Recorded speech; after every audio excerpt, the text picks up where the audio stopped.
Donc merci à lui d'avoir fait le déplacement.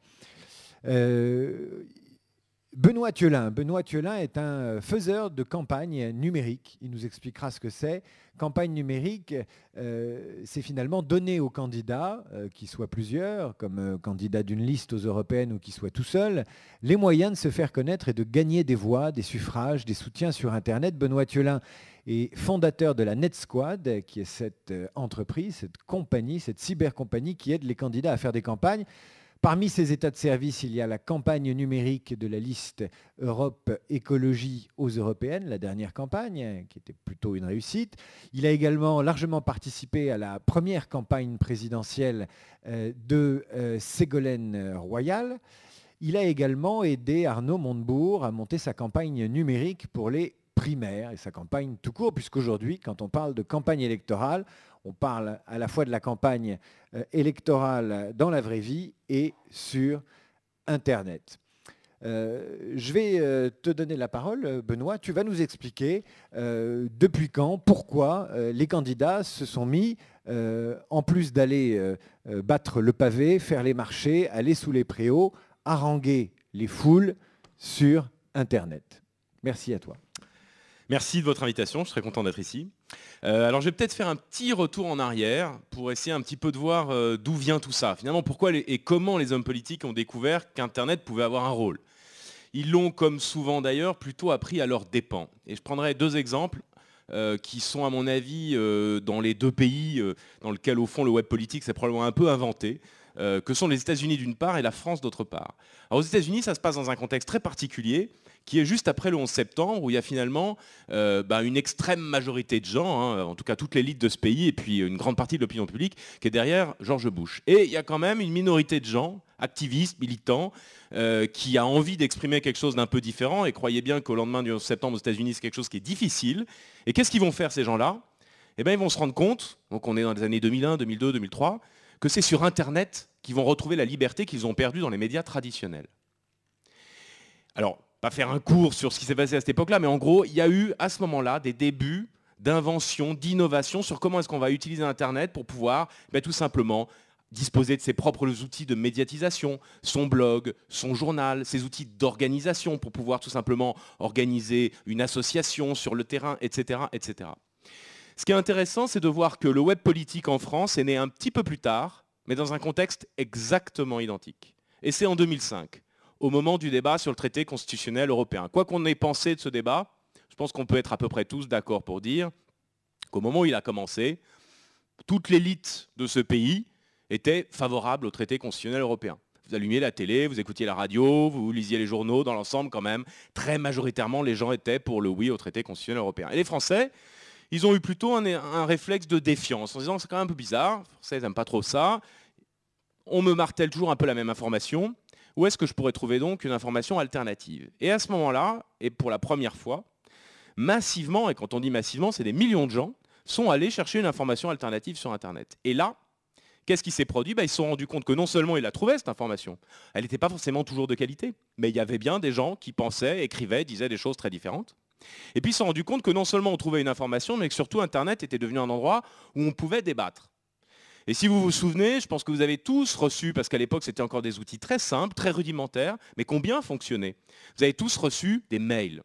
La campagne de 2005, c'était une campagne, beaucoup de mails, d'échanges de personne à personne. On transférait des argumentaires, dont on ne savait pas très bien d'où ils venaient, de blogueurs assez inconnus, etc. Les hommes politiques, la classe politique, les institutions, les journalistes, une grande partie de l'élite de ce pays ont pris une claque monumentale en 2005.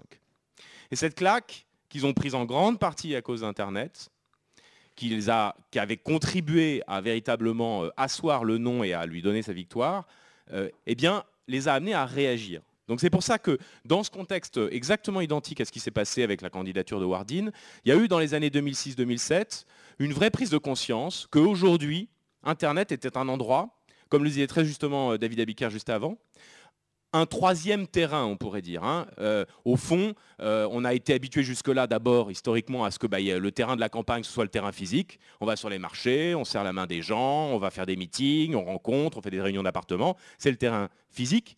Puis a émergé avec la presse, puis surtout la télévision, le terrain médiatique. Donc on fait campagne sur ces deux terrains-là.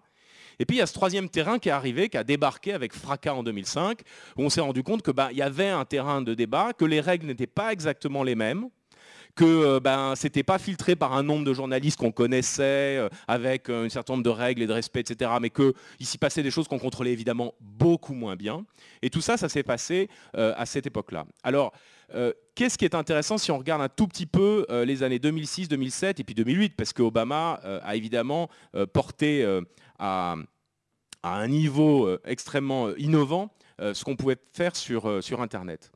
D'abord, c'est tout simplement de se rendre compte qu'aujourd'hui, et ça je pense que c'est un acquis, y compris en France, Internet est devenu probablement un des espaces essentiels où on discute. On ne discute pas forcément de manière hyper qualitative, en fait il y a tout sur Internet. Il y a des discussions hyper futiles, des conversations très légères, et il y a aussi des débats d'experts où vous n'avez pas de limitation. Quand on y pense quand même, dans les journaux traditionnels, dans les médias, en général, il y a une ligne éditoriale, il y a des contraintes, il y a des limitations de temps. En tout cas, dans les médias traditionnels, c'est une évidence. Sur Internet, au fond, le coût de diffusion, le coût de production sont extrêmement faibles. Et si vous avez, après tout, de grandes idées et beaucoup de choses à exprimer, vous pouvez le faire à peu près sans limite. Donc, Internet s'est vraiment imposé aujourd'hui comme un espace de débat, avec des choses très intéressantes comme des choses qui le sont moins. Mais ce qui est certain, c'est que les gens, de plus en plus, vont sur cet espace-là pour se faire un avis. Et ce qui est intéressant, et qu'il ne faut certainement pas omettre d'intégrer, c'est que, et ça, moi, enfin, en ayant la responsabilité de travailler pour la campagne de Ségolène Royal, souvent on a dit qu'elle a fait une campagne sur Internet qui a bien marché, surtout dans les primaires. On oublie de dire que Internet en soi ne fonctionne rarement tout seul, mais que c'est bien un lien entre la télévision et Internet qui fait la puissance, au fond, de ce type de campagne. Je m'explique. Sur Internet, c'est très difficile de parler massivement à des gens. On ne touche pas massivement des gens. Pour toucher massivement des gens, les médias traditionnels, et en particulier la télévision, continuent d'être, au fond, les médias de prédilection. Si vous avez des choses que vous voulez dire à quelques millions de personnes, je peux vous assurer que le journal de 20 h de TF1 ou de France 2 est certainement un des moyens les plus simples pour y parvenir. Le problème, c'est que dans les médias traditionnels, et en particulier la télévision, le temps qui vous est imparti pour vous exprimer est assez limité. Par ailleurs, vous remarquerez quand même que les hommes politiques qui vont s'exprimer au journal de 20 h sont eux-mêmes en nombre limité. Tout le monde n'a pas accès au journal de 20 h. Donc, ce qui est intéressant, c'est de voir que de plus en plus, il y a au fond un agenda médiatique qui continue d'être rythmé par les médias traditionnels et en particulier par la télévision, mais que de plus en plus, les gens, même s'ils sont une minorité, je peux vous assurer, moi, pour l'avoir constaté en pleine campagne, que mécaniquement, et les blogueurs qui sont parfois cités dans les médias traditionnels peuvent le confirmer, quand vous avez quelqu'un qui va à la télévision, qui vous diligente un message relativement court parce que vous êtes interviewé pendant quelques minutes, mais que vous les invitez à poursuivre le débat ou à compléter les avis que vous pouvez avoir, etc. sur Internet, eh bien tout simplement, vous allez voir mécaniquement une audience qui va être décuplée sur ces sites Internet. Donc, une des choses importantes qu'ont relativement bien comprises les politiques, c'est tout simplement le fait qu'il y a de plus en plus un couple médias traditionnels et médias Internet, dans lequel les médias classiques continuent quand même relativement de fixer l'agenda, mais que le débat public, lui, s'est déplacé. Il s'est déplacé de la télévision beaucoup plus vers les nouveaux médias où, je dirais, tout le monde converse. Et ça, je pense que c'est une nouveauté absolument majeure. La chose qu'a apporté Obama à tout ça, et c'est le lien avec les trois terrains, c'est que moi, quand j'ai fait la campagne de 2007, ça restait quand même un truc un peu à côté de la campagne. Au fond, il y avait les deux terrains sérieux, les meetings, les médias. Et puis, il y avait un petit terrain Internet sur lequel on comprenait qu'il y avait des choses qui se faisaient, où les hommes politiques ne sont pas toujours très au fait de tout ça, nous laissaient tranquillement le soin de l'organiser, mais sans vraiment tout comprendre. On était un peu la campagne dans la campagne, un peu à côté. Ce que Obama a profondément changé, c'est qu'en fait, il a unifié ces terrains-là. Et en tout cas, l'organisation de sa campagne, elle, a été entièrement gérée à partir d'Internet. Et ça, c'est vraiment une grande nouveauté. C'est-à-dire que hier, on avait quand même un cloisonnement assez fort. Aujourd'hui, en tout cas avec Obama, ce que lui a fait, qui était relativement exceptionnel, c'est qu'il a organisé toute sa campagne, toute sa chaîne de commandement, toute son équipe, et qui a été une équipe de plusieurs centaines de milliers de millions de bénévoles. Comment est-ce qu'il a fait pour organiser des millions de bénévoles? Ça paraît complètement invraisemblable. Tout simplement, il les a organisés à partir d'Internet. Mais donc, il ne faut pas confondre ces deux choses-là. Il y a bien deux rôles très très différents d'Internet aujourd'hui dans les campagnes. Il y a le rôle d'Internet comme plateforme dans lequel il y a de la conversation, il y a du débat, il y a de l'actualité qui circule. Et là, c'est le troisième terrain dont tu parlais. Mais il y a aussi le fait que Internet peut être aujourd'hui un outil d'organisation pour pouvoir gérer ces équipes qui vont, elles, aller ensuite sur des terrains très différents. Le terrain physique, pour remplir un meeting aujourd'hui, on ne penserait pas évidemment à oublier le fait d'envoyer un mailing, de mobiliser les électeurs, les citoyens, les militants, etc. Mais évidemment, quand il va s'agir d'aller dans tel forum discuter, etc., on va aussi utiliser Internet. Donc Internet est espèce d'aujourd'hui d'endroit où s'organise la totalité finalement des campagnes, quel qu'en soit le terrain. Alors, si on essaie un tout petit peu de réfléchir à est-ce que cette chose-là est complètement bien perçue et on va dire complètement intégrée en France, moi j'ai quelques doutes sur le fait que la classe politique française, comme Obama il y a 2 ans, ait pris totalement la mesure et on va dire et porter le niveau d'organisation à ce degré de professionnalisme. Et ça, c'est peut-être quelque chose dont on pourrait débattre. Et puis, ce qui sera certainement très marquant et qui sera probablement, à mon avis, une différence assez forte pour les élections qui viennent, j'en noterai 2 ou 3 qui me semblent assez importantes. La première, c'est que par rapport à 2007, on avait globalement une population internaute qui restait quand même relativement faible. Ou en tout cas, les gens qui s'exprimaient sur Internet en 2006, en 2007, c'était souvent une élite de blogueurs, de gens très informés, qui d'une certaine manière étaient un peu prescripteurs et donnaient le là de l'opinion publique de l'Internet, qui elle-même restait quand même relativement faible par rapport à ce qu'est un pays comme la France. Cette chose-là, elle a changé. On n'est plus avec quelques centaines ou quelques milliers de blogueurs qui font la pluie et le beau temps sur Internet. Aujourd'hui, il y a 25 millions de Français qui sont sur Facebook. Il y a des millions de Français tous les jours qui postent des informations. Ce n'est plus la même population. Ils sont beaucoup moins politisés. Ils sont beaucoup moins actifs. Ils sont assez faiblement actifs, mais ils le sont quand même suffisamment pour que sur Facebook, aujourd'hui, tous les jours, il y ait un peu de débat concernant l'actualité politique. Et donc, évidemment, l'action que les hommes politiques vont avoir en direction de ces populations-là ne sont absolument pas les mêmes que celles qu'il pouvait y avoir il y a quelques années. Et je dirais que pour moi, il y a 2 conséquences à ça. C'est un, le fait que, et je pense que vous le constatez probablement tous, on est aujourd'hui sur Internet dans une profusion d'informations, on en a trop, on reçoit trop de mails, on ne sait pas très bien quelle est la bonne information, ça devient très compliqué, c'est très foisonnant, c'est très déroutant. Et donc du coup, ce sentiment que vous avez, qu'on a tous, amène plutôt les gens à revenir sur des sites ou sur des prescripteurs qui vont leur permettre de décrypter l'actualité, de les aider à s'y retrouver. Et c'est pour ça qu'on a longtemps dit que les journalistes ou que les médias étaient dans une passe difficile. Moi, je crois qu'on est largement en train d'en sortir. Dans un univers où on a besoin d'être éclairé, parce qu'il y a trop d'informations, qu'on ne sait pas laquelle est la bonne, qu'on ne comprend pas tout et que le monde est de plus en plus compliqué, on retourne vers les médias en ligne qui vont décrypter, nous aider à analyser cette information et à choisir la bonne. Donc il y a aujourd'hui un phénomène de réintermédiation qui est assez intéressant et qui est vraiment très très différent de ce que moi j'ai pu connaître en 2006 ou 2007. Et puis la deuxième chose qui me semble intéressante et un peu la conséquence de ça, c'est que non seulement les gens vont de plus en plus sur Internet, sur des sites Internet, médias en ligne, think tanks qui vont les aider à décrypter cette information, mais de plus en plus, ces sites eux-mêmes vont avoir recours à des types de contenus qui sont très différents de ceux qu'on pouvait avoir il y a encore 3 ou 4 ans. Et là, c'est tout simplement le recours à la vidéo, aux infographies, aux animations, à tous ces types de formats aujourd'hui qui peuvent vraiment aider à éclairer le débat public. Et si je devais conclure juste pour dire un petit peu la différence entre ce que je pouvais imaginer il y a 5 ans et ce qui probablement pourrait se produire l'année prochaine, il y a 5 ans, dans un débat comme celui sur la réforme fiscale par exemple, l'enjeu pour des directions de campagne, en particulier sur Internet, ça aurait été de se dire on va faire en sorte que la vidéo ou le discours du candidat sur la réforme fiscale, sa vision de la fiscalité soit bien diffusée. Voilà, relativement simple et assez classique. Et puis, on va essayer de le faire rencontrer des blogueurs spécialisés sur les questions économiques, fiscales, parce qu'on sait que la manière dont eux vont traduire cette information-là sera clé dans l'opinion publique qui s'exprime sur Internet. Aujourd'hui, je dirais, il y aura probablement de ça. Mais l'essentiel sera plutôt de se dire comment est-ce qu'on fait pour que Le Monde.fr ou Le Figaro produisent une infographie qui va expliquer de manière très simple un discours de 40 pages que en fait peu de gens vont lire. Comment est-ce que je fais pour que j'aille interviewer un ou deux économistes qui vont donner leur avis et qui vont me permettre, moi, de me faire un jugement sur une réforme fiscale qui reste quand même compliquée.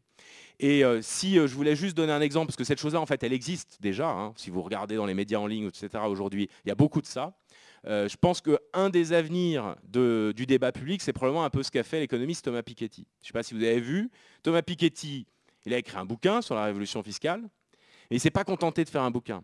À côté de son livre, il a fait un site internet où il a mis en ligne l'espèce de logiciel avec lequel il avait au fond pensé la matrice de la réforme fiscale qu'il préconise, en laissant le soin aux gens de pouvoir aller vérifier eux-mêmes, de se faire leur révolution fiscale à eux pour se faire une idée par eux-mêmes. Et ben, je pense que 2012, ce sera probablement un peu ça. C'est comment est-ce qu'on fait au fond, de part et d'autre, pour que le débat soit éclairé, qu'on y contribue, mais probablement pas en imaginant que les millions de citoyens qui aujourd'hui discutent et débattent de politique sur Internet ne vont pas forcément aller directement sur les sites du PS ou de l'UMP, mais c'est beaucoup plus sur Facebook, éclairé par des blogueurs, éclairé par des médias en ligne, sur des formats enrichis, que le débat public va se construire. Donc on est dans un univers beaucoup plus complexe qu'en 2007, et je pense que les hommes politiques, on verra s'ils en prennent toute la mesure. Benoît, il y a Benjamin Lancard qui vient de faire un tweet sur Internet. Il a envoyé un message. Il a une question. Thiolin ne nous dit pas s'il a conçu le premier site Désir d'avenir. Oui, absolument. Ouais. D'accord. 2006, ouais. Non, celui qui a défrayé la chronique. Bah non, bien sûr que non. Le fameux. Non, c'est ouais, pas Benoît. Le fameux quand même. Mais... Bon, Benjamin Lancard, vous, c'est assez simple, Internet. Il faut dessus y mener la guerre et la gagner. Effectivement, c'est assez simple.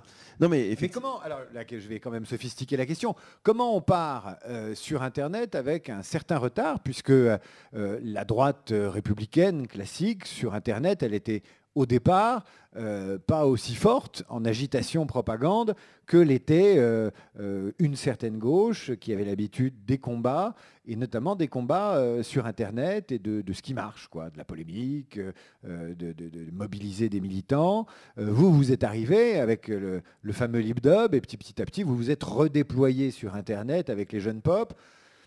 C'est quoi votre quotidien sur Internet? Je sais que vous faites des meetings, vous faites des émissions de radio, de télé, mais sur Internet, vous visez quoi? C'est quoi votre objectif?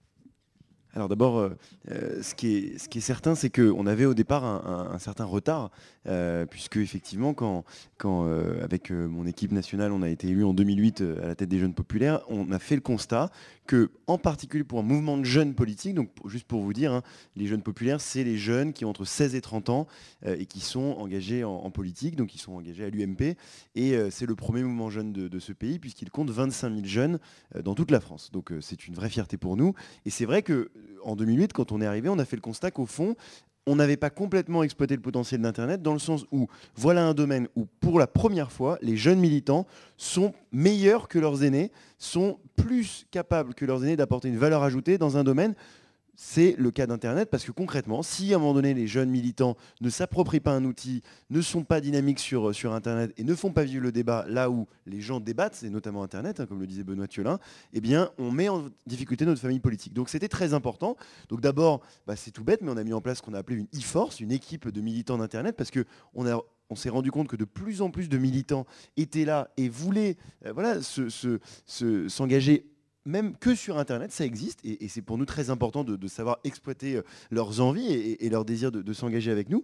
Donc d'abord, mettre en place des équipes, et puis ensuite mettre en place des outils. Donc des outils, évidemment, des sites Internet, et puis former nos militants à comment est-ce qu'on active un blog, ensuite comment est-ce qu'on est actif sur Facebook, comment est-ce qu'on est actif sur Twitter, avec des stratégies à chaque fois très différentes, parce que vous ne dites pas la même chose sur votre blog que ce que vous dites sur Facebook, que ce que vous dites sur Twitter.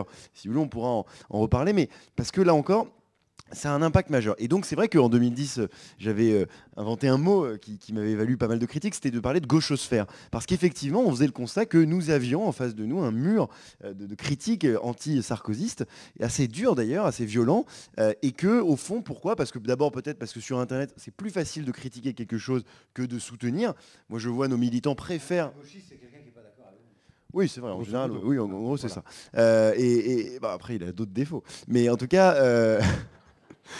C'est du second degré. Mais en tout cas, ce qui est certain, c'est qu'on a la nécessité effectivement de répondre à ça. Et donc, c'est vrai que sur Internet, prenez l'exemple, si vous allez dans un hôtel, à un moment donné, vous allez plus aller sur le site, par exemple, je sais pas, booking.com ou alors j'ai un trou de mémoire, TripAdvisor. Vous allez plus facilement aller sur ce site-là pour dire que vous n'êtes pas content que vous êtes content. Et d'ailleurs, justement, quand après vous réservez un hôtel, vous vous dites, ah là là, les gens sont plus mécontents qu'autre chose. Et ben, sur Internet, en politique, c'est pareil. Et nos militants, par exemple, vont avoir beaucoup plus envie de commenter avec raillerie et critique un débat de primaire socialiste que de décrypter, et de dupliquer, d'amplifier le message de Nicolas Sarkozy, de Jean-François Copé ou de François Fillon. Parce que clairement... Vous voulez dire que c'est plus facile de taper sur les primaires que de commenter les résultats de la politique économique de Sarkozy? Non, on ne vous le fait pas dire. Non, d'abord, vous savez, le chômage a augmenté de 2 points en France, il a doublé aux États-Unis, donc on a plutôt de la fierté à défendre ce bilan. Mais en revanche, ce qui est certain, c'est qu'on a une situation qui fait qu'effectivement, structurellement, c'est plus marrant de critiquer que de dire on soutient. Voilà, ça c'était donc une première chose, donc il fallait combler ça. Ensuite, moi ce que je voudrais vous dire, c'est que dans le rôle de la campagne, je suis assez d'accord avec Benoît, effectivement, nous n'oublions jamais que nous sommes un parti de militants et que notre militantisme, c'est pas juste sur Internet. Et donc, nous, on n'est pas une agence de com. C'est-à-dire que notre but ne va pas être de faire le plus beau site, de faire le meilleur compte Twitter, d'avoir le plus de followers, de gens qui suivent sur Twitter, qui suivent donc ce que vous écrivez. Notre but à la fin, c'est qu'un maximum de Françaises et de Français mettent un bulletin de vote avec le nom de Nicolas Sarkozy, puisque vous avez compris qu'on souhaite qu'il se représente ardemment. Et donc, du coup, c'est très important de bien avoir ça en tête. Et ça veut dire que toute notre action va être d'amplifier le militantisme du terrain, les réunions d'appartement, les tractages, les collages sur Internet. Et ça se fait de 2 manières. Première manière, on souhaite qu'au maximum nos militants s'approprient le contenu. Et moi, je suis complètement d'accord avec Benoît qui parlait d'infographie, de vidéos. C'est tout à fait le cas.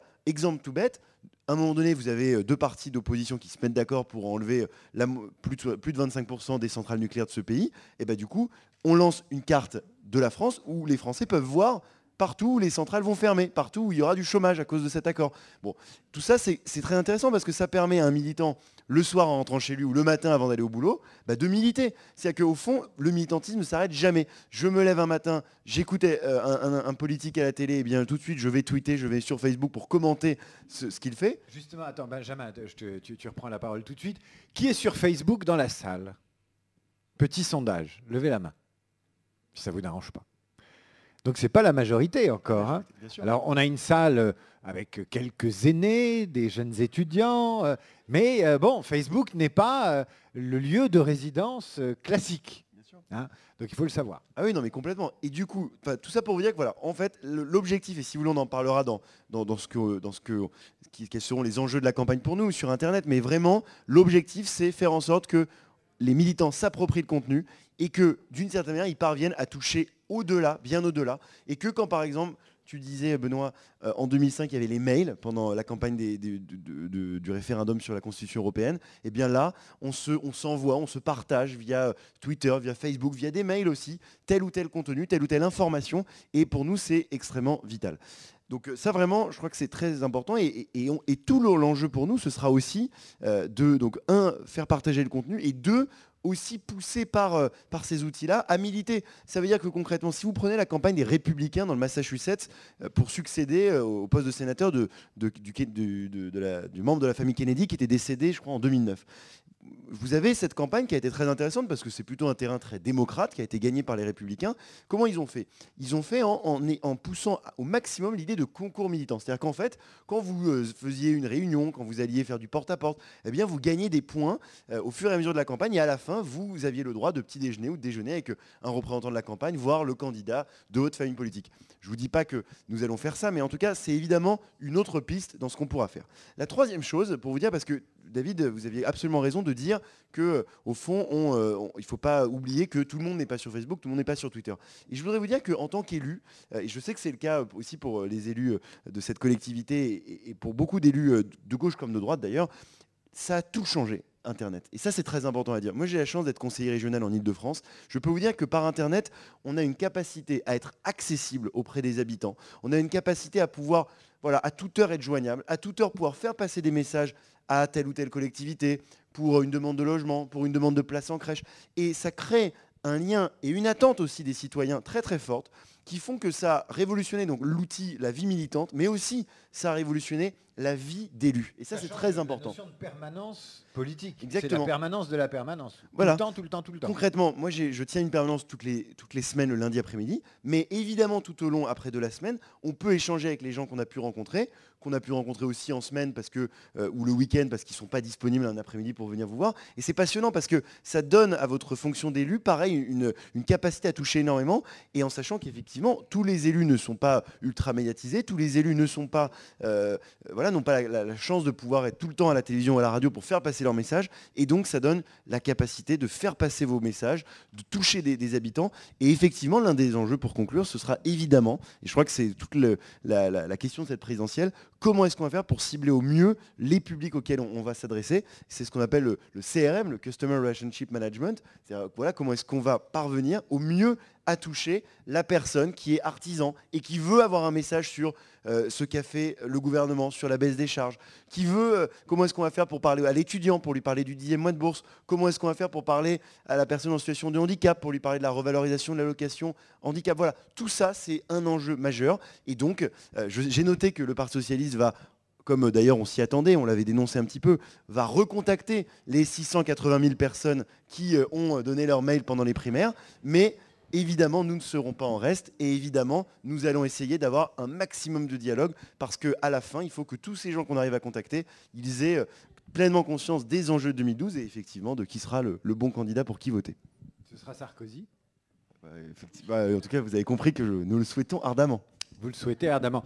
Moi, j'ai une question. Est-ce qu'il y aura une suite au LibDob numéro 1 ? Et non, alors on m'a beaucoup posé la question depuis, et effectivement il n'en aura pas, mais ça fait partie des... Voilà, moi je crois que c'était, voilà, ça faisait partie des choses qu'on a faites, parce que c'est vrai que nous étions dans une quête de notoriété, soyons honnêtes, ça n'a pas été la plus grande réussite de ma vie, mais en même temps, et d'ailleurs voilà, ça fait partie des erreurs de jeunesse, il n'y a que ceux qui font rien qui ne se trompent pas, mais en revanche ce qui est très important, c'est d'abord de dire que c'était un moment important pour les jeunes populaires pour exister, pour avoir une surface médiatique nouvelle et pour tout simplement être un mouvement de jeunes aujourd'hui qui existe et qui est capable de faire des propositions, d'avoir des jeunes élus et tout simplement de mobiliser un maximum de jeunes dans les futures échéances.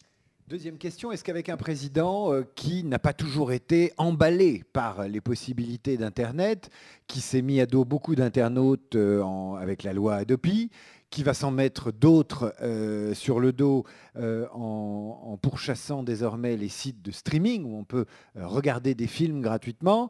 Je résume et je fais simple. Est-ce que ce n'est pas d'autant plus difficile d'exister pour vous et les militants de l'UMP sur Internet dans un univers où la liberté, la gratuité sont des valeurs assez importantes finalement et partagées ?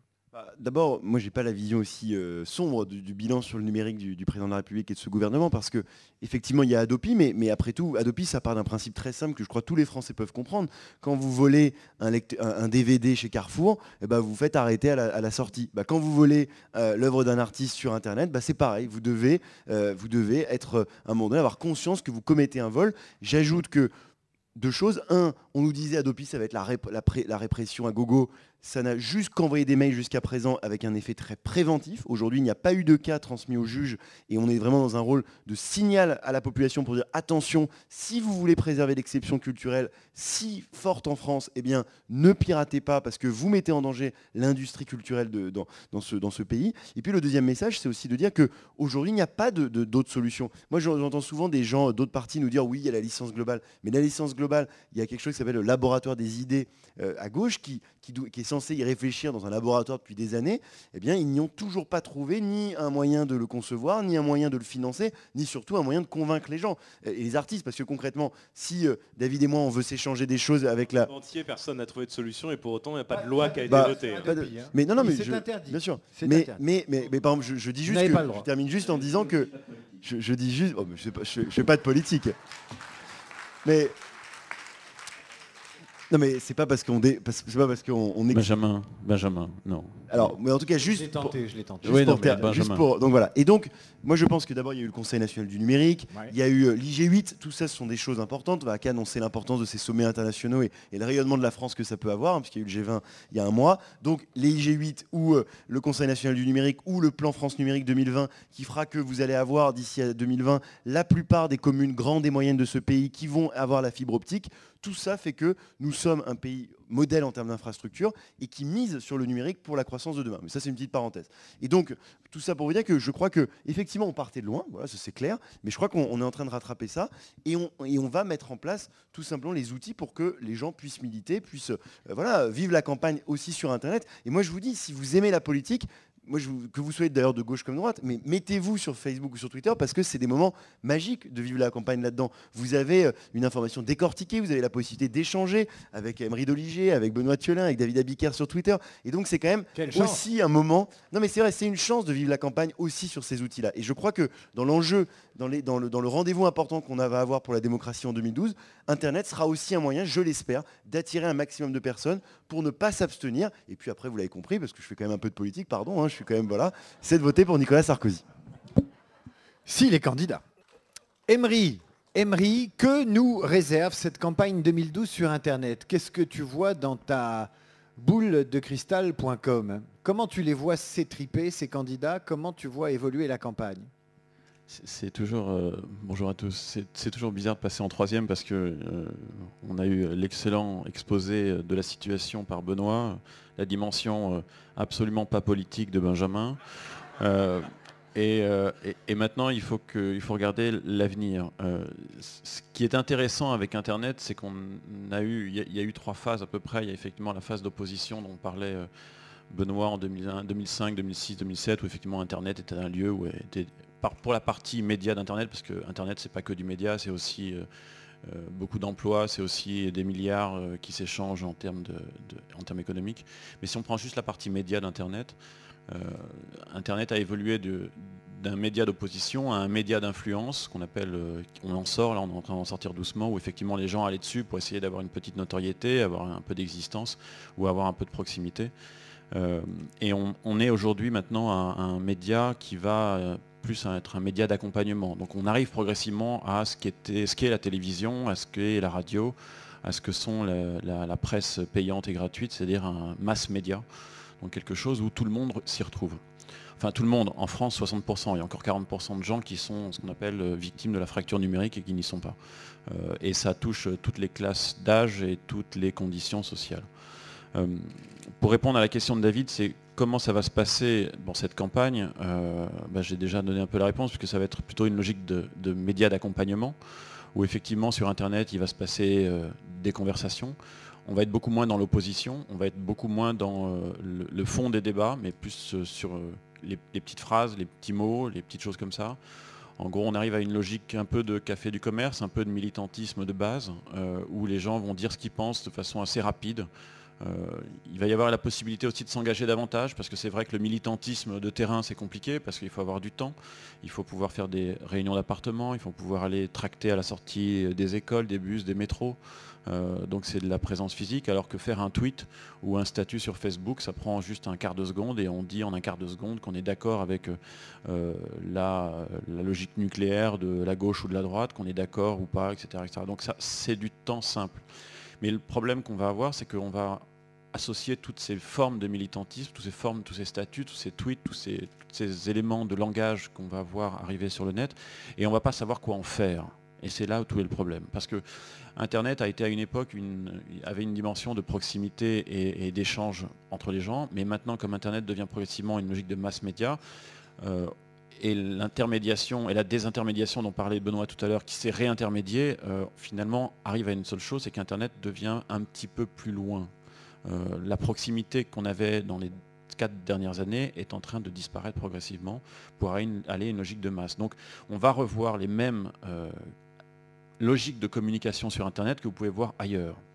Et c'est ça qui est en fait la grande nouveauté. C'est-à-dire que la politique qui va avoir lieu là à partir de janvier, février, parce qu'il paraît que c'est à partir de février que ça démarre vraiment.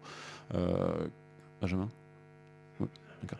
Quand est-ce que tu sors les couteaux vraiment? C'est janvier, février?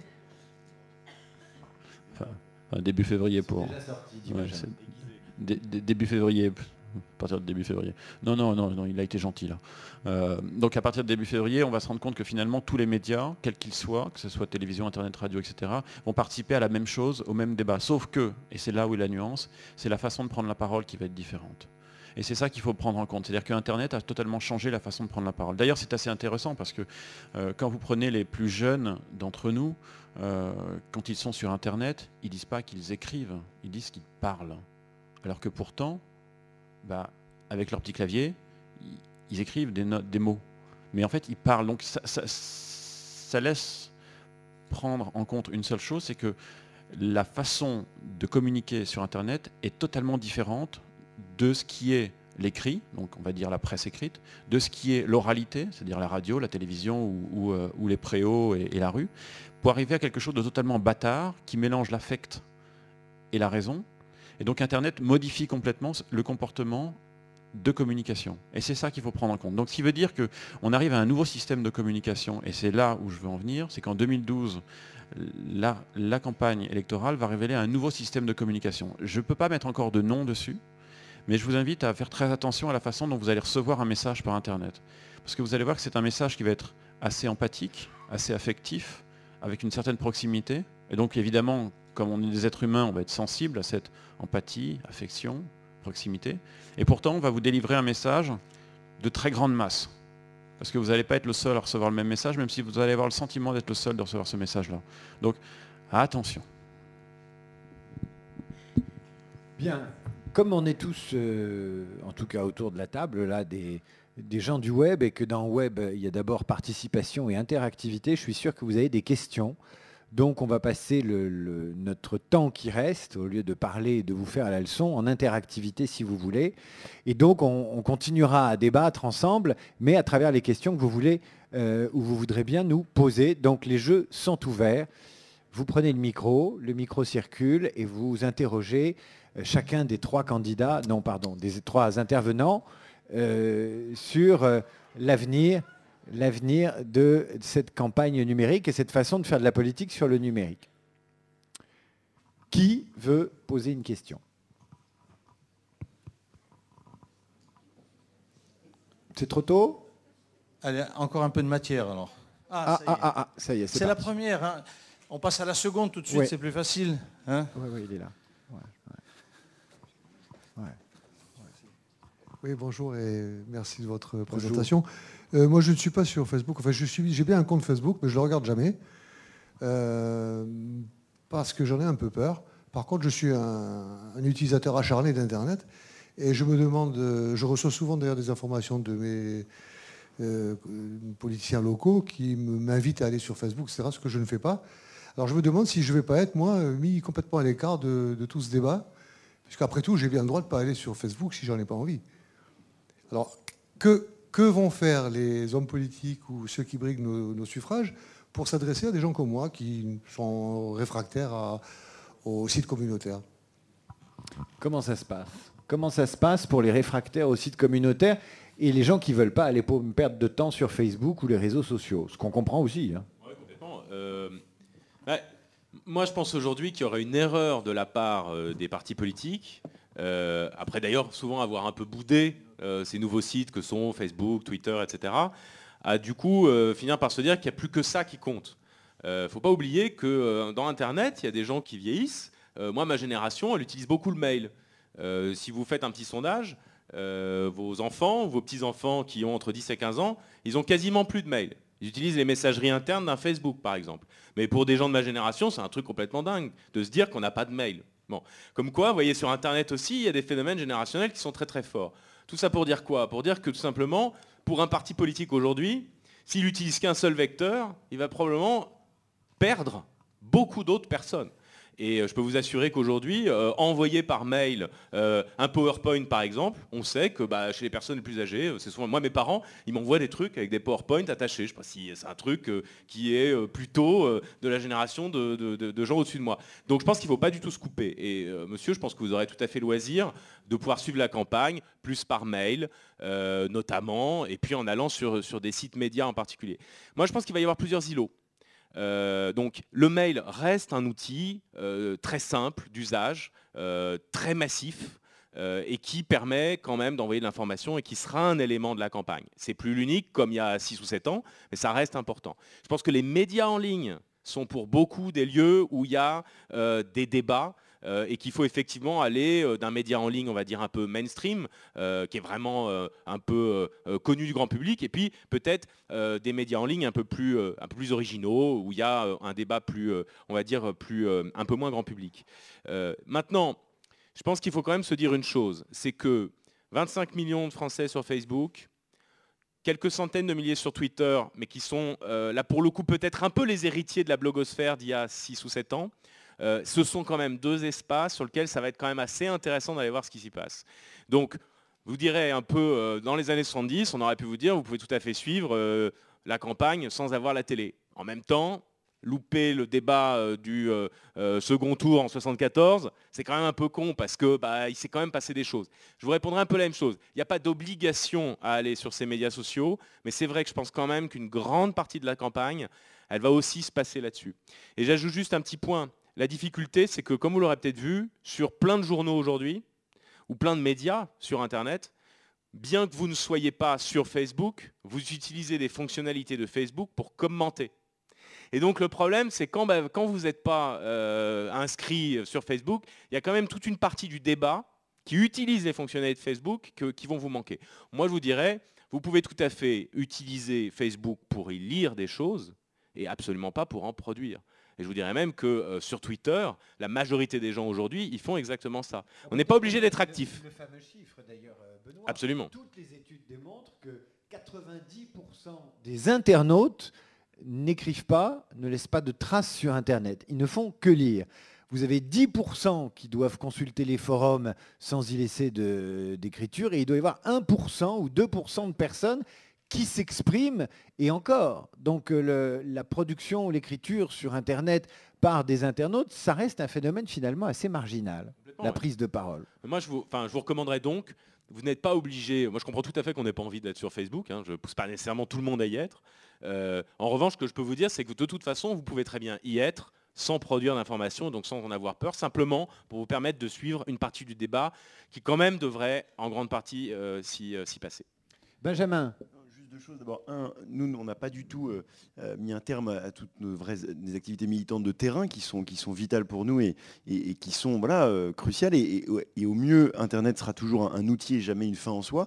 Donc, on peut toujours tout mettre en place pour inciter les militants à militer, mais à la fin, encore une fois, le but, c'est que vous rencontriez des militants de notre parti au marché, à la boulangerie, quelque part, pour que vous puissiez échanger avec nous.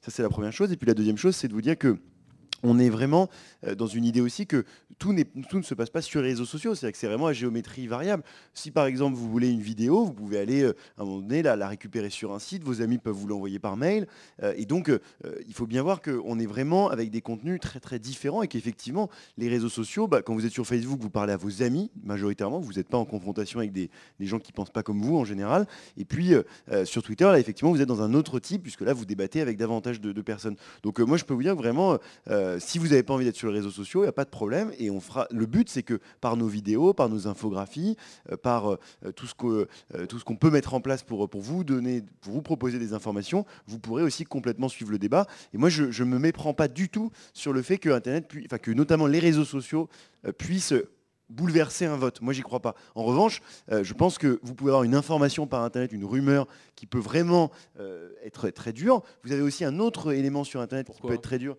Non, mais parce que je vous regardais bien avant les attaques. Enfin, si vous citiez l'exemple d'Obama. Je veux dire, par quelle raison en fait il y aurait un principe qui dirait que Internet ne peut pas changer le cours d'une campagne? Non, je disais les réseaux sociaux. Moi, je crois pas que ce soit les réseaux sociaux qui sont. C'est pareil. Non, bien sûr qu'Internet change. Il y a 50% des Français qui en 2007 ont consulté un moment Internet pour avoir dire que moi, info. Je m'inventerais pas effectivement à dire oui, je suis certain que la campagne sur Internet va changer l'issue de la campagne. Non, je veux dire, je suis pas Madame Irma, j'en sais rien. Mais en revanche, peut quand même pas exclure le fait qu'il y ait des choses qui s'y passent de plus en plus et qu'un jour, comme d'ailleurs ça s'est déjà produit, moi je pense qu'en 2005, Internet a changé probablement ou a accompagné le changement de cours de la campagne. Il peut très bien se passer exactement des phénomènes équivalents. D'autant quand même... Juste pour terminer, je sais pas, je ne pense pas que sur les réseaux sociaux ce soit le truc qui va révolutionner la campagne. Sur Internet, pourquoi pas, mais en tout cas... je vais te donner un cas qui en plus t'arrange. Mais moi, il y a un dernier cas que j'aimerais évoquer avec vous, c'est ce qu'on appelle aujourd'hui le cross-checking, c'est-à-dire l'idée de vérifier des informations qui sont données à un moment. Fact-checking. Avant de poursuivre, je voudrais savoir qui lit des sites d'information sur Internet. Voilà. Donc, voilà. qui lit Figaro.fr? Non. Qui lemonde.fr? Pas mal. Rue 89? Pas mal. Mediapart? Arrêtsurimage.net? Europe1.fr? Des sites de radio. Ils sont surinformés. Et c'est pas, à mon avis, c'est pas des perdreaux de l'année, c'est pas des geeks. Non, mais On a affaire à des gens qui sont des fanas d'information, Vous mais on laissez ne peut pas faire. parler, Vous- on vous peut laissez pas parler des faire. Vous fameux laissez pas faire. nerds. Hein, c'est pas des nerds. Non, mais juste une histoire qui montre à quel point parfois Benjamin se met le doigt dans l'œil et jusqu'au coude. Et en plus, ça va l'arranger parce que c'est une histoire qui ne le concerne pas, mais qui concerne son parti. Éric Besson. Vous connaissez Éric Besson? Donc Éric Besson, en 2007... La salle est très réactive, elle est chauffée à blanc. En 2007, Ils vont nous sauter à la gorge. En 2007, il quitte mon ami Benoît pour aller vers mon ami Benjamin. D'accord? Vous vous souvenez de cette histoire-là? En pleine campagne. Un truc de ouf. Bon. Donc, subitement, on traite de traître. On traite de vendu, il retourne sa veste, etc. Par exemple. Ce que vous voulez. Judas, enfin, on a tout entendu. Duquel, parce qu'il n'est pas là, et on ne dit pas du mal des gens quand ils ne sont pas là. Tout à l'heure, moi, je vais partir, et j'ai pas envie Il va que... nous répondre sur Twitter. Je vais finir. Enfin, je sais pas s'ils nous regardent. Donc, ça, je sais qu'il y a des gens à l'UMP qui nous regardent, puisqu'il y a eu des tweets là-dessus. Allez, Emmerich. Donc, bref, en 2007, c'est le diable. En gros, les gens de la droite le disent, ouais, c'est le mec de l'ouverture, c'est pas un sarkozyste, il va un jour nous planter des couteaux dans le dos. Et les gens de la gauche lui disent, c'est horrible ce qu'il a fait, c'est pas juste, c'est pas sympa, il n'est pas clair, il n'est pas probe, etc. En 2011, aujourd'hui, il n'est plus attaqué là-dessus. Plus personne ne lui en veut, à peu de choses près, sauf évidemment quelques extrêmes. C'est la fameuse courte de Gauss, oui, peut-être un ou deux dans la salle, mais encore, ça ne va pas aller très loin. Non, mais vraiment, je vous assure, il n'y a plus de bruit. Qu'est-ce qui s'est passé entre les deux? Il s'est passé un truc tout con. C'est-à-dire que Éric Besson, il a compris qu'Internet était un média de la proximité. Donc il s'est mis sur Internet. Plus exactement, il s'est mis sur Twitter. Et sur Twitter, il a fait quelque chose de tout simple, c'est-à-dire qu'il a commencé à répondre à toutes les attaques, une après les autres, de façon individuelle à chaque personne qui venait l'attaquer. Il a créé donc quelque chose de dingue, mais il a créé du lien. Et le fait de créer du lien permet un rapprochement des gens. Et vous savez très bien que si je reste là, loin de vous, je ne crée pas de lien, mais si subitement je descends dans la salle... Ouais, je prends le fil. Si subitement je descends dans la salle et que je me mets à côté de vous, madame, alors qu'on ne se connaît pas, donc en gros, je m'assois à côté de vous et je rentre dans ce qu'on appelle votre sphère intime.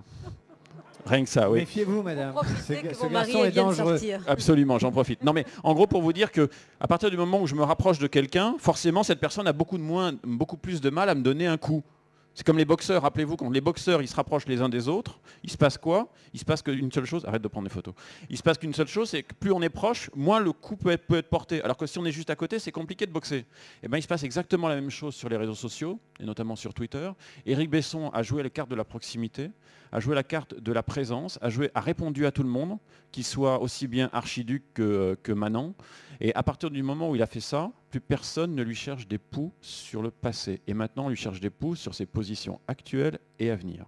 Bref, les réseaux sociaux, contrairement à ce que dit Benjamin, c'est un endroit où on peut totalement, mais vraiment, changer quelque chose, soit de soi, soit une politique, soit une agglomération, quoi que ce soit. Donc attention à ne pas prendre en comptant tout ce que dit mon ami militant au bout de la table. Benjamin Lanca, ne laissez pas ces jeunes fréluqués vous faire la leçon. Vous êtes élu de la République. Non, mais moi, je maintiens. Je veux dire, c'est pas possible, quoi. Je reste persuadé qu'il ne faut pas, pour nous les politiques, donner trop d'importance. Enfin, et je le dis alors que je suis passionné par ça, mais je pense que mon message, c'est juste de dire que si vous n'êtes pas sur les réseaux sociaux, vous ne manquerez pas je ne suis pas persuadé que vous manquerez tout le débat politique de la prochaine campagne. Et heureusement, donc chacun consomme Internet comme il le veut. C'était juste ça l'objet de mon propos. Allez, il y a une question par là-bas. Oui, alors nous avons, nous, ici... Question à Cannes- d'un élu, en plus. Oui, exactement. Alors, un spécialiste, justement, du tweet. Allez, David. David Lisnard, pardon. Oui, David. Abiker. Voilà. David Lisnard. Je ne suis pas un spécialiste du tweet et j'en ai fait à la façon, malgré moi, parce que j'ai une fille aînée qui était sur Facebook. J'ai toujours eu des réticences avec Facebook. J'ai voulu aller voir ce qui s'y passait et qui lui parlait, quoi. C'est comme ça que je suis arrivé sur les réseaux sociaux. Et en revanche, et ça fera la transition avec ce qu'a dit de façon très juste Aymeric de Liger sur Éric Besson, je suis sur Twitter et j'y prends beaucoup de plaisir. Je crois qu'il y a un paramètre qu'il faut comprendre, c'est le paramètre du plaisir, de la liberté pour l'élu de faire voler en éclats justement toutes les médiations, et notamment médiatiques. Et Besson le vit très bien. Cette espèce de parasite qui se met entre l'élu et le peuple qu'on appelle le journaliste. À un moment donné, la capacité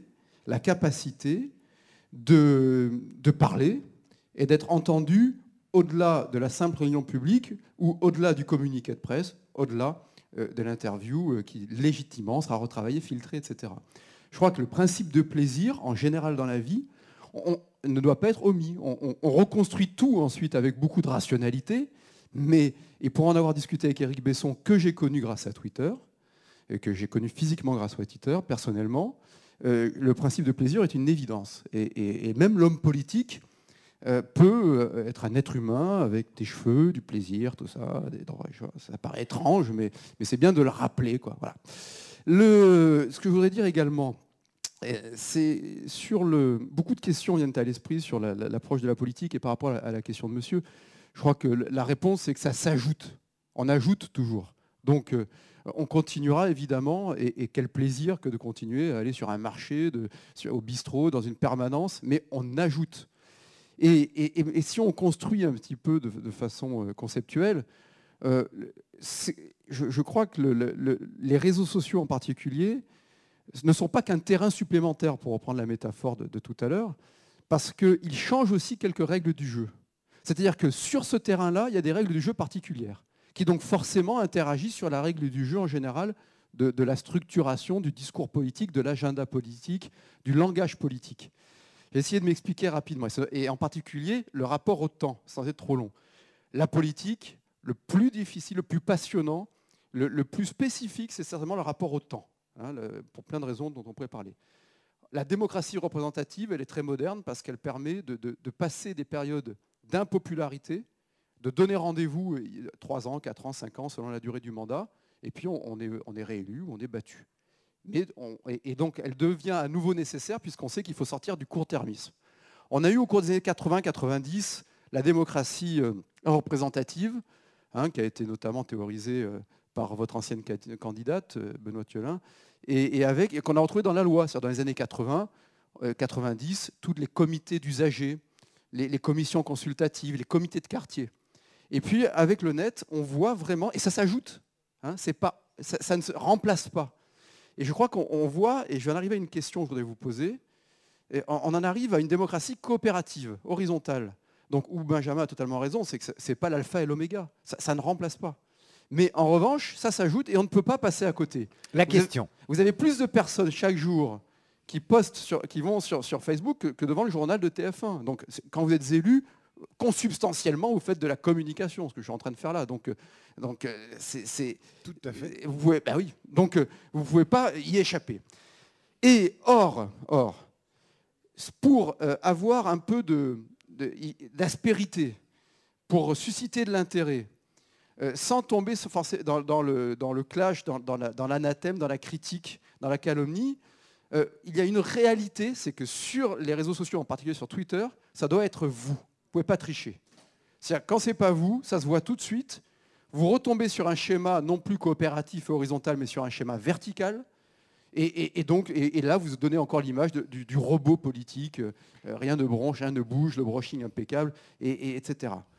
Or, la question, lorsqu'on parle de grandes organisations, et moi je le retrouve aussi dans mon entreprise, et que vous voulez être sur ces réseaux sociaux, parce que vous ne voulez pas échapper, comment arrivez-vous, et comment peut-on arriver à organiser une campagne à l'échelle nationale, à produire donc une offre de communication, une interaction permanente, en sachant que le message doit être personnalisé, incarné par un individu, comment sortir, je ne sais pas si je l'exprime bien, si vous voulez, mais de cette contradiction apparente entre la nécessité, quand vous êtes à la tête d'une organisation, et Benoît a dû le vivre au sein de la campagne pour Ségolène Royal, c'est-à-dire vous êtes obligé d'avoir un discours homogène.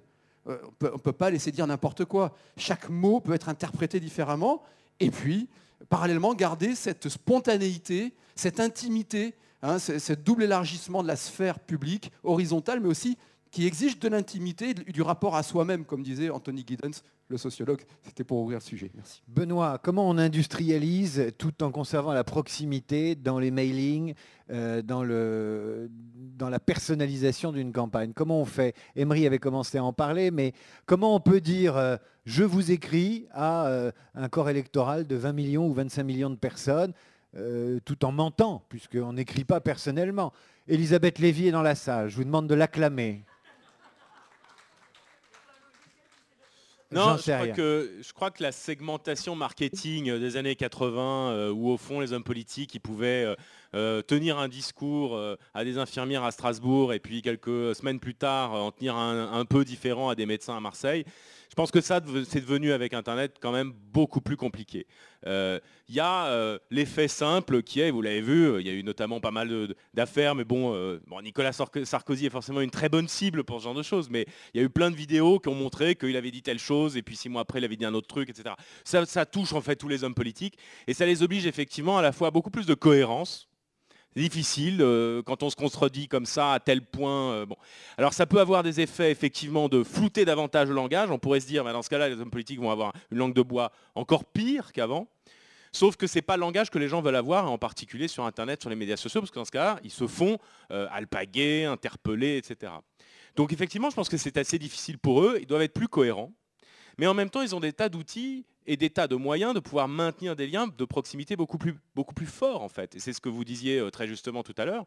Je pense que sur Internet, en fait, il y a des tas de niveaux de langage. On a toujours tendance à voir Internet de loin en disant c'est une grosse marmite où tout se mélange. Mais en fait, non. De la même manière que vous avez à la télévision des chaînes qui sont regardées par beaucoup de gens, à des heures où il y a beaucoup de gens qui en plus regardent la télé, puis vous avez des petites chaînes plus locales, etc.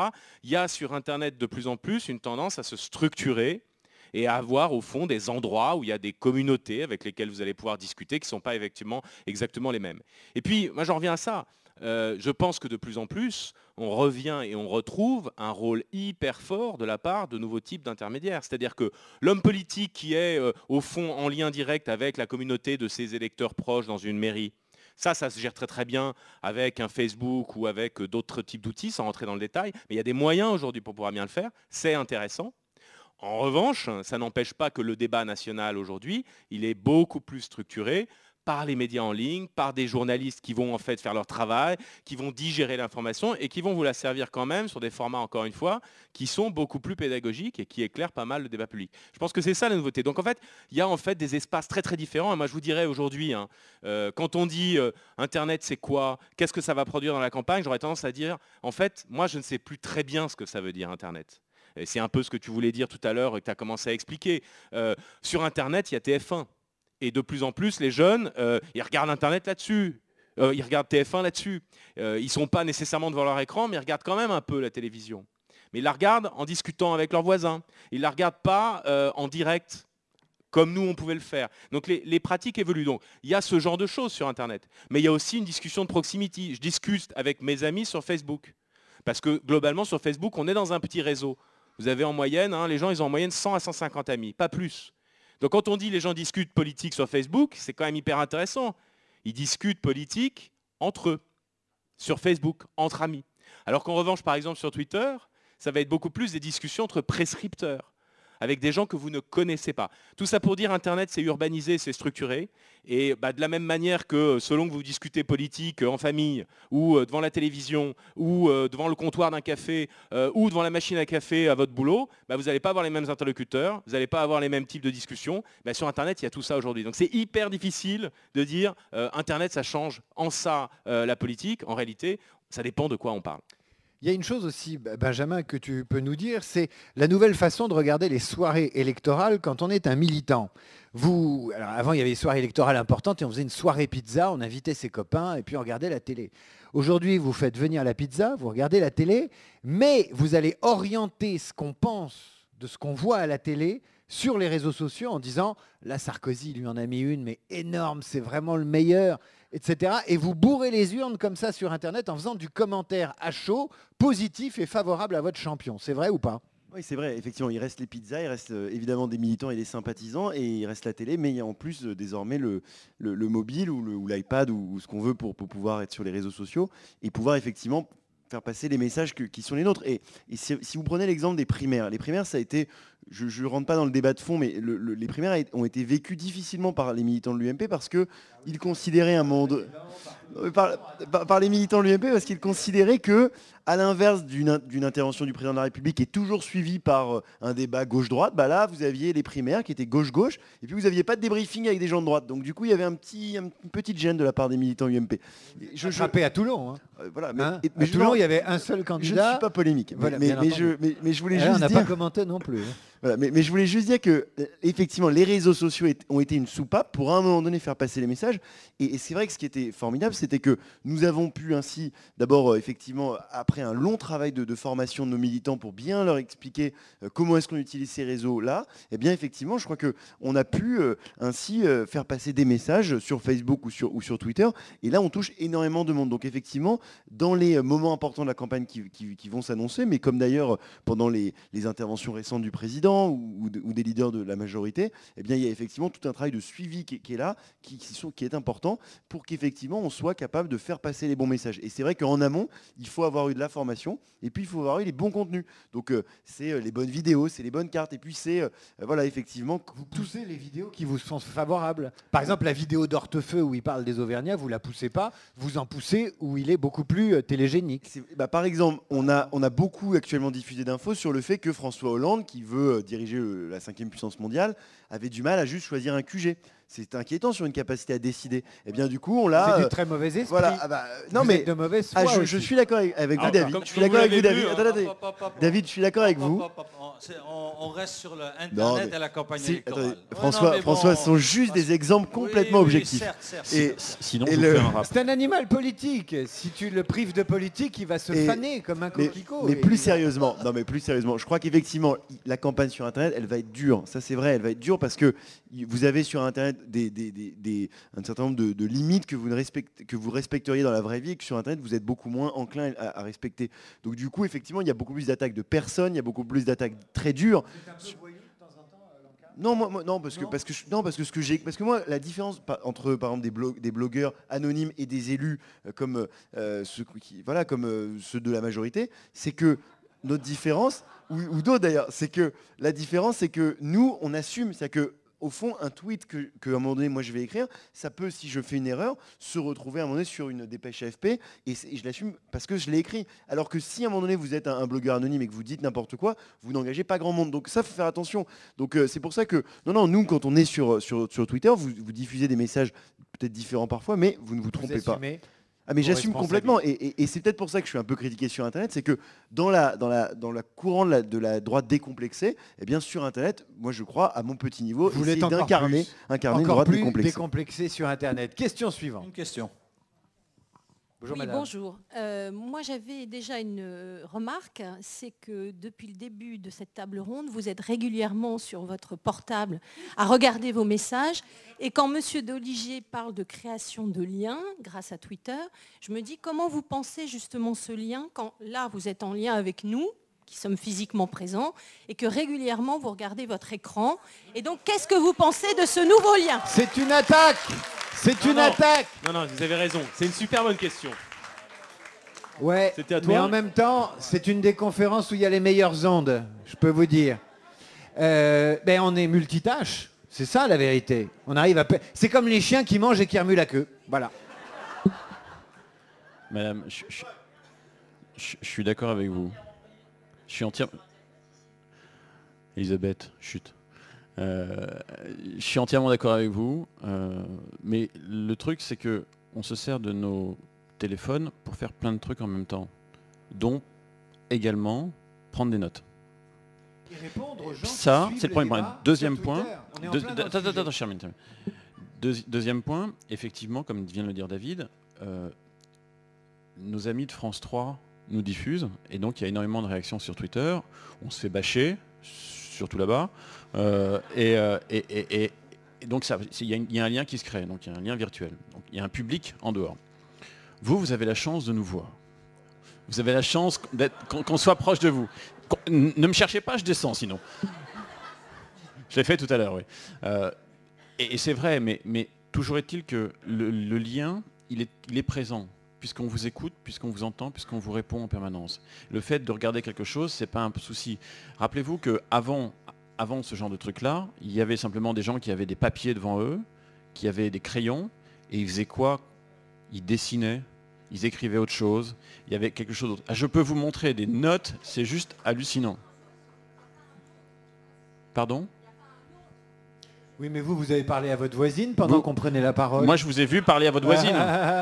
Je vous ai vu, vous n'étiez pas complètement en train de boire nos paroles, vous étiez là, gna, gna, gna. Donc, vous voyez, non, mais c'est tout ça pour vous dire que c'est un élément de la vie. C'est-à-dire que de temps en temps, vous avez envie de faire une réaction à votre voisine, un bon mot, comme Elisabeth l'a fait 3 fois depuis qu'elle est arrivée, alors qu'elle est arrivée que plus de 5 minutes. Non, mais Elisabeth, c'est compris dans le plat du jour. C'est compris dans le plat du jour, ouais. Donc tout ça pour vous dire que c'est la vie, c'est maintenant rentrer dans les us et coutumes, et il faut juste le prendre en compte. C'est pas une marque d'impolitesse ou quoi que ce soit.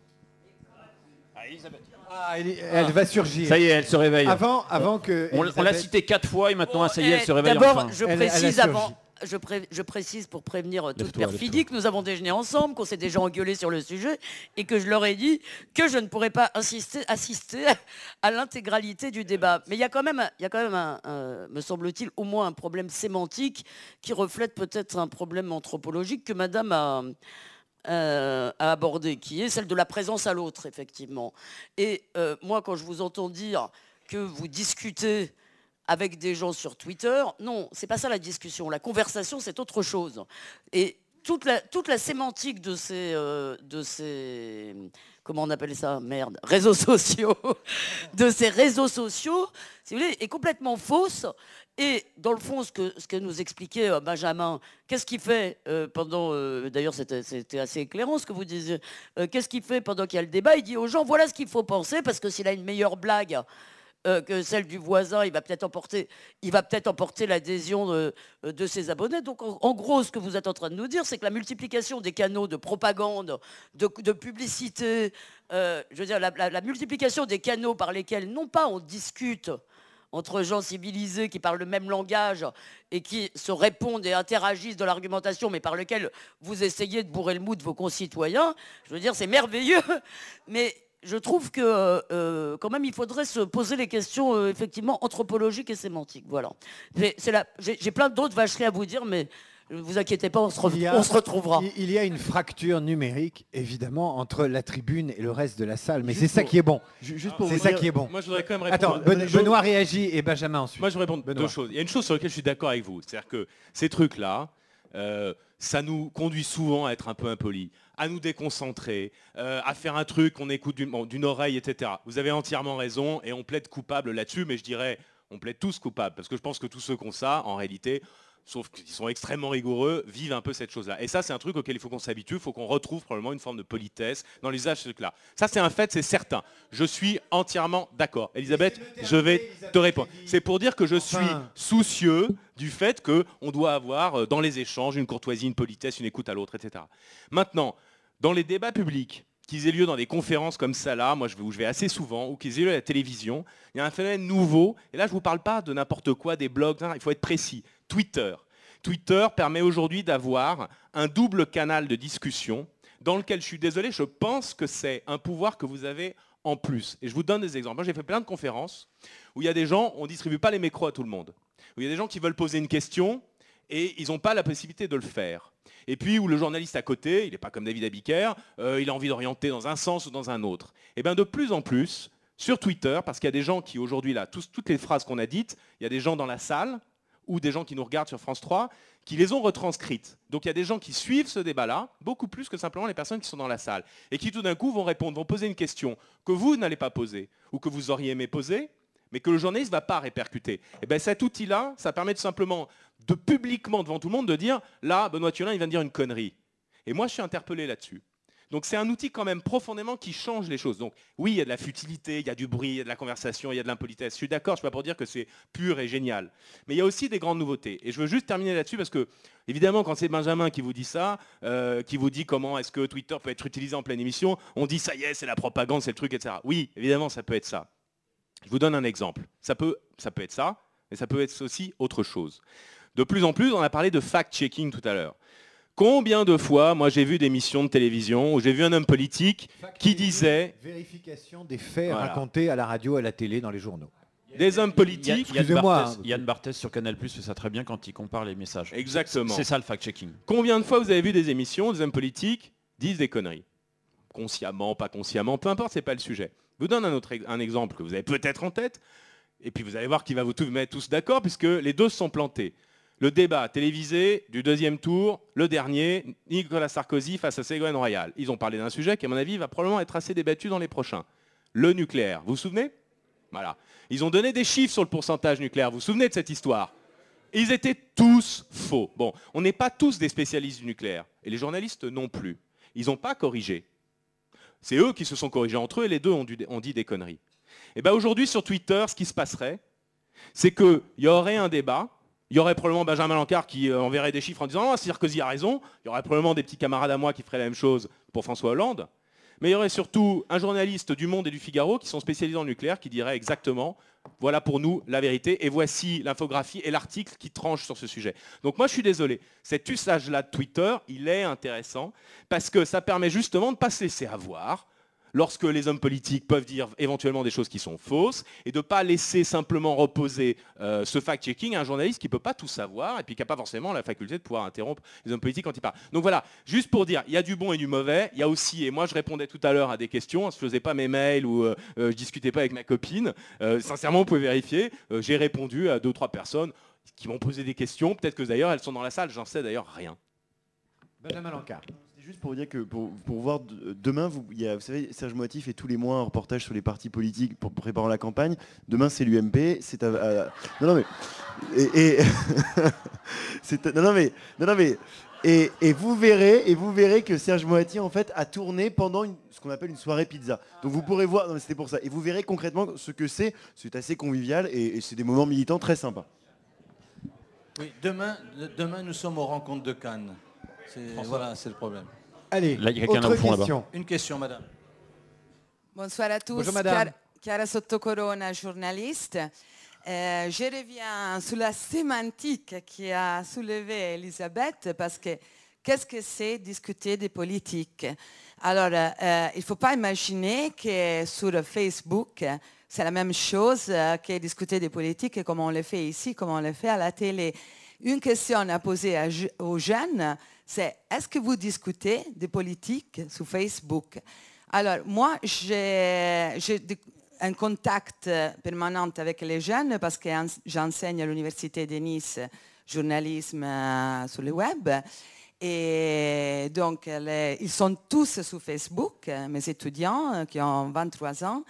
Et je crois qu'aucun d'entre eux discute des politiques sur Facebook. Ils discutent entre eux, entre amis, ou il y a une façon, oui, d'aborder la politique qui est complètement différente. Par exemple, quand il y a une vidéo, une blague, quelque chose, des commentaires, sont des commentaires pas à des faits politiques, mais à des visuels ou des vignettes, de la satire, des blagues, etc. Alors là, oui, ils discutent, ils s'échangent les messages, etc. Mais j'ai l'impression que la dernière génération aborde même sur les réseaux sociaux la politique d'une façon qui est complètement différente de la nôtre. Les jeunes ne se sont pas toujours passionnés par la politique. C'est pas leur truc le plus souvent. Non mais enfin, faut pas non plus fantasmer la qualité du débat public à un comptoir dans les années 60. Hein. Enfin, je veux dire, un café de... Non mais, je veux dire, moi je pense qu'il ne faut pas avoir une vision élitiste du débat public. Il y a 60 millions de citoyens français, ils ont le droit de débattre comme ils le veulent. Si ça ne nous plaît pas parce qu'on est bac plus 12 et qu'on trouve que c'est pas méritant, au fond, on pense que la démocratie ne la mériterait pas. C'est pas mon cas. Moi, je trouve ça très bien que les gens débattent, où que ce soit, et comme ils le souhaitent. Et ce que je pense, c'est que probablement qu'aujourd'hui, Facebook est un endroit où les jeunes peuvent redébattre de politique. C'est plutôt une bonne chose. Ensuite, est-ce que c'est vraiment de très grande qualité?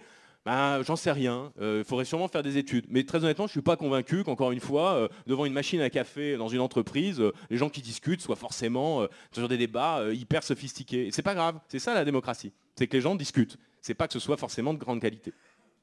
Emery, un mot sur les jeunes et Internet et la politique. Tu as des biscuits là-dessus? Non. En fait, non. Il y a peu de biscuits parce que on va rentrer dans une période qui a, comme je l'ai dit tout à l'heure, qui a profondément changé en 5 ans. Donc on en aura là pour la prochaine campagne. Toujours est-il que souvent je rapporte la politique dans les conversations à une maladie honteuse. Quand on regarde comment, par exemple, le site Doctissimo fonctionne, si un jour les gens qui sont sur Doctissimo sont obligés de donner leur véritable identité, ils parleront plus de ce qui les chatouille, les gratouille ou je ne sais quoi, et donc n'auront pas forcément trouvé de réponse. Et ben c'est exactement la même chose pour la politique. À part ceux qui sont très engagés, comme mes deux voisins, Benoît et Benjamin, voire même moi d'une certaine façon, c'est très difficile d'assumer ces positions politiques, sauf à tomber dans du bon et du grand et du large sentiment qui malheureusement parfois nivelle le débat par le bas. En revanche, quand on a des positions très tranchées, c'est très compliqué. Maintenant, il y a 2 phénomènes qui sont intéressants de regarder, qui sont des phénomènes dus au financement des campagnes électorales, et notamment des petits partis, voire des partis extrémistes. Ces partis, comme ils n'ont pas forcément la possibilité de médiatiser l'ensemble de leurs propositions facilement, comme ils n'ont pas forcément du temps de parole important sur les médias dits classiques, ils utilisent Internet. Et Internet devient des endroits où les extrêmes s'affrontent sur des forums de discussion, et c'est comme ça que l'extrême gauche comme l'extrême droite, qui sont des extrêmes toutes les deux, utilisent exactement les méthodes du net pour pouvoir se faire entendre et se faire passer des messages. Donc on arrive à un système qui incite les extrêmes à prendre la parole. Mais même sur ces endroits-là, les jeunes ne prennent pas la parole sous des noms bien identifiés, avec des prénoms, mais plus par des pseudos. Donc on arrive finalement à quelque chose d'assez ubuesque, c'est que la politique sur le net, sauf à faire du fact-checking, comme on dit depuis tout à l'heure, est continuellement quelque chose dit de honteux, ou bien de simplement de faire une simple causerie très simple sur un dernier fait en disant oh, je suis pas content, je suis pas d'accord pour ceci ou cela. Mais sur le fond, pas grand-chose. David.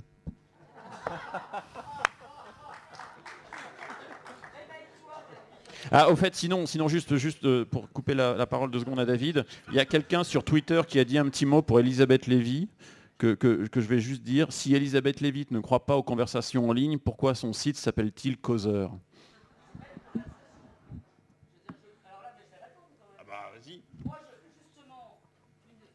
C'est une mise en cause personnelle, Elisabeth. Une des choses auxquelles je ne crois pas, c'est que non mais je réponds. Voilà, mais Rubin, il s'appelle. Je réponds à Rubin et qui nous écoute via France 3. Et tu lui feras un résumé en 140 signes de ma réponse. Moi, je ne crois pas à l'idée de la disparition de la frontière entre les auteurs et les lecteurs. Donc, il est vrai, par exemple, que dans les commentaires, qui sont d'ailleurs, je veux dire, en fait, il y a 15 personnes ou 20 personnes qui sont des réguliers, qui discutent entre eux, etc. Quand je parle de la conversation dans Causeur, alors d'abord, c'est vrai, c'est pas tout à fait une conversation dans ce sens-là. J'essaye plutôt de parler, comment dire, j'essaye de trouver l'image. Voilà. Ce que je voulais faire, c'était un salon du XVIIIe siècle. Alors, j'ai un peu tiré avec le nom, mais je ne crois pas du tout, justement. Je crois... Il y a une forme de conversation dans la lecture. Voilà. C'est-à-dire que quand vous lisez un livre, si vous lisez un livre de Chateaubriand, eh bien, vous conversez avec un de vos ancêtres, un de nos ancêtres à tous, je veux dire, et certainement, il n'est pas très réactif peut-être, mais il l'est quand même un peu, si vous y réfléchissez bien. Eh bien, c'est à ce type de conversation qu'on se prête quand on est dans l'écrit. Voilà. L'idée de la discussion entre tout le monde au même niveau, qui est en fait une idée qui a beaucoup sur tous les niveaux d'Internet dont tu as parlé. C'est-à-dire l'idée que tout le monde est à la fois producteur et consommateur d'informations. Non, c'est une idée qui existe. Tu peux pas me dire le contraire, Benoît. Et on peut tous avoir des avis différents. C'est fini le monde où il y a d'un côté Internet, puis. Mais j'ai pas dit qu'il y avait. La preuve, c'est que je suis ultra réactionnaire et sur Internet. Non, mais il y a peut-être des gens qui pensent ça sur Internet. Il y en a d'autres qui pensent que. Ce serait bien d'avoir la réponse d'Elisabeth Lévy sur la question du tweet house. Donc voilà, je veux dire, c'est un type de conversation, je pense, qu'on noue par l'écrit. je veux dire, qui est exactement du même type. Je ne voudrais malheureusement pas, je ne suis pas Chateaubriand malheureusement, mais je veux dire, qui n'est pas l'interactivité permanente, mais qui est un autre type de conversation. Je ne crois pas à l'égalisation, en fait, de tout le monde et à la disparition de la hiérarchie ou de la différence entre l'auteur, le lecteur, entre le professeur et l'élève, entre... Voilà, c'est ça. C'est ça l'idée. On a reçu d'ailleurs via Twitter, que je consulte en permanence pendant ce débat pour pouvoir l'enrichir, dès que je peux, au service du public qui est dans cette salle, dans une logique assez sacrificielle. Quelqu'un qui nous dit, vous parlez de politique et d'Internet, vous n'avez pas parlé des printemps arabes. Alors on en parlera l'année prochaine, puisque la même équipe reviendra, sauf si Sarkozy n'est pas réélu. À ce moment-là, vous serez tricard, mon cher Benjamin. Et évidemment, on ne vous réinvitera pas. Mais on viendra parler de l'Internet, non pas en ce qu'il permet de déclencher des révolutions, parce que là-dessus, il y a un immense débat, mais qui permet de contrôler si la contre-révolution n'en fait pas trop. Peut-être qu'Internet servira plus dans les moments qui suivent les révolutions pour vérifier si elles tiennent leurs promesses, plutôt qu'il ne les déclenche. Voilà la réponse que je fais à l'internaute qui nous a interpellés via Twitter, nous rappelant que nous avons oublié un pan entier du débat en oubliant les révolutions arabes et le rôle d'Internet. Je crois que Benjamin Lancard a un message militant à vous faire passer. Mais alors, très rapidement, Benjamin, je vous écoute, mais vraiment, c'est pour conclure. Vous avez 140 signes et 140 syllabes. C'était juste pour vous dire que on a beaucoup parlé d'Internet et des réseaux sociaux. Et on a pu, ça et là, essayer de nous faire penser qu'il y avait un peu de Sarkozy bashing, de persistance à attaquer Nicolas Sarkozy. Mais pour vous donner le chiffre... C'était un débat totalement paritaire. Tu as eu la parole. Ne recommence pas. Et en tout cas, ce qui est clair, c'est que sur Facebook, le premier candidat, enfin, la première personnalité politique en nombre de fans, c'est Nicolas Sarkozy de loin, avec 490 000 fans sur Facebook.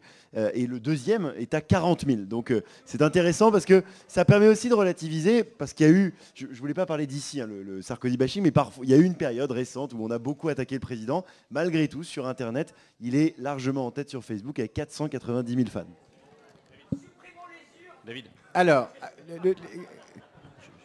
un mot d'Emery, ensuite on terminera avec Benoît Thiolin. Alors, avant qu'il y ait une émeute dans cette salle. Si je suis d'accord avec Benjamin Lancard sur le chiffre, je ne suis pas d'accord sur la qualité des fans. Parce qu'il est évident que, comme c'est le premier des Français, notre président de la République, qu'on soit pour ou contre, c'est quand même notre président de la République. Donc il y a une fonction, il y a un mandat, il y a quelque chose de... etc. Donc forcément, qu'on soit pour ou qu'on soit contre, on a plutôt tendance à suivre ce qu'il dit parce qu'on réagit en fonction de lui, qu'on soit de droite ou de gauche. C'est lui qui maîtrise l'agenda. Donc c'est normal qu'il soit le premier des politiques sur Facebook. C'était le mot de la fin pour Emery. Mister Thiolin. Mister Abiker. On vous écoute, c'est la fin.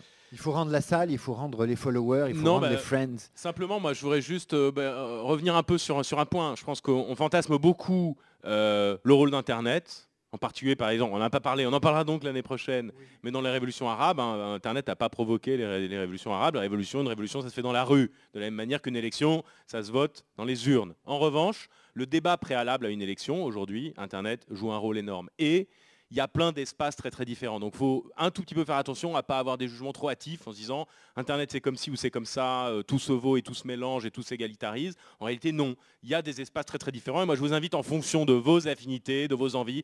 Vous adorez converser, ça va être plutôt Twitter, vous avez plutôt envie de regarder ce que les autres pensent, vous allez plutôt aller sur des blogs. Il y a aujourd'hui en fait des tas d'espaces très très différents qui composent un écosystème où la campagne a lieu, comme il y a plusieurs chaînes, comme il y a plusieurs journaux. Voilà. Et je pense que cette campagne, elle risque certainement d'être assez intense cette année et ce sera intéressant à suivre. Bonne campagne, c'est vous qui la ferez. Merci à vous, peuple de France et de Cannes. Vive Internet. Merci messieurs, Benjamin Lancard, Benoît Thiolin, Emery Doliget, bravo. Allez, à la prochaine.